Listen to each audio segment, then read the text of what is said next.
नमस्ते, मी हर्षदा वेदपाठक आणि तुम्ही पाहतात स्क्रीनग्राफिया मराठी. 19वा मिफ होतो आहे. मिफ हा जो फेस्टिवल आहे तो डॉक्युमेंटरी, शॉर्ट फिल्म आणि ॲनिमेशन ह्यांच्यासाठी एकदम स्पेसिफिकली अलॉट केलेला फिल्म फेस्टिवल आहे, जो आशिया खंडातला सगळ्यात मोठा फेस्टिवल आहे. यावर्षीच्या फिल्म फेस्टिवलची खासियत म्हणजे फिल्म सिटीचा ह्याच्यात महत्त्वपूर्ण सहभाग आहे. आज आपल्याकडे त्यांच्या संचालिका MD आहेत स्वाती मॅम. त्यांच्याकडून जाणून घेऊया की मराठी चित्रपटसृष्टी आणि मराठी फिल्म सिटी जी आहे त्यांचा कशा प्रकारे सहभाग असणार आहे. Madam, welcome to Screengraphia. तर थँक्यू. काय नमस्ते. थँक्यू. तर 19वा पुष्प आहे फिल्म फेस्टिवलचं, तर काय सांगाल की फिल्म सिटीचा कशा प्रकारे सहभाग आहे? 19वा मिफ आता साजरा होतोय 15 जूनला. त्याचं ओपनिंग आहे रवींद्र नाट्य मंदिरला. आणि आपल्याला माहिती आहे की नॉन फिक्शन सिनेमामधला हा सगळ्यात ओल्डेस्ट साऊथ एशियातला फेस्टिवल आहे, प्रेस्टिजियस फेस्टिवल आहे. आणि हा जो सहयोग आहे हा पहिल्यांदा नाही आहे. याच्यापूर्वीही पासूनच आपण डेब्युटंट अवॉर्ड जे हां. आहे डायरेक्टरसाठी तर हां. ते देतो वेगवेगळ्या कॅटेगरीजमध्ये. आणि त्याच्यानंतर आपण एक डिनर पण होस्ट करत असतो सगळ्या डेलिगेट्ससाठी. सो हे पहिल्यापासून आपण करतो. हां. पण यावेळेला हे कोलॅबोरेशन स्पेशल आहे कारण आपण मराठी सेगमेंट हां. मराठी डॉक्युमेंटरीचा एक शोकेस आपण करतोय. हां. आणि या फिल्म्स असतील या स्क्रीनिंग याचं रवींद्र नाट्य मंदिरला 16 ते 20 मध्ये 6:30 ते 8:30 पर्यंत अशा वेळात होईल. आणि अशा 19 डॉक्युमेंटरीज आपण मराठीमध्ये दाखवत आहोत. वाव. सो मराठी चित्रपट निर्मात्यांना आणि रसिकांना आणि नवीन तरुणांना ही चांगली एक पर्वणी राहील. तुम्ही म्हणाल तर 19 फिल्म आहेत, तर काहीतरी एक सांगता येईल का, त्या थोडी माहिती देता येईल?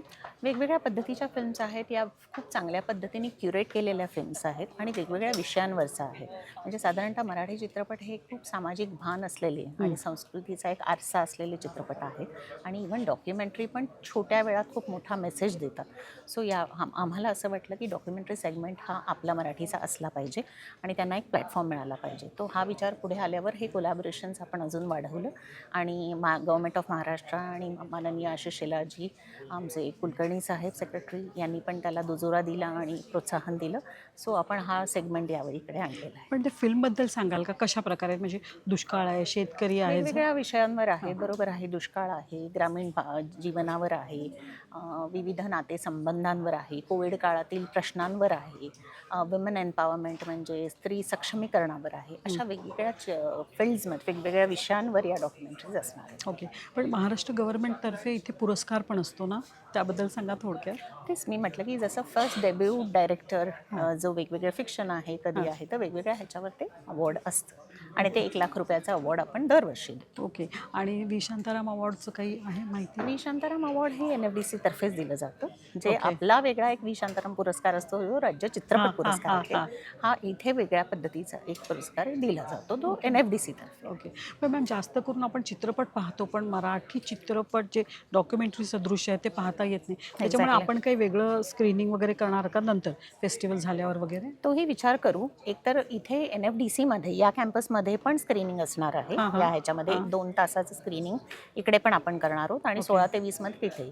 पण एक वेगळाही फेस्टिवल आमच्या मनात आहे जो चित्रपटाकाच्या वेळी अजून एक सेगमेंट आपण डॉक्युमेंटरीसाठी पण ठेवणार आहोत. Okay. Thank you so much ma'am. Thank you. Thank you.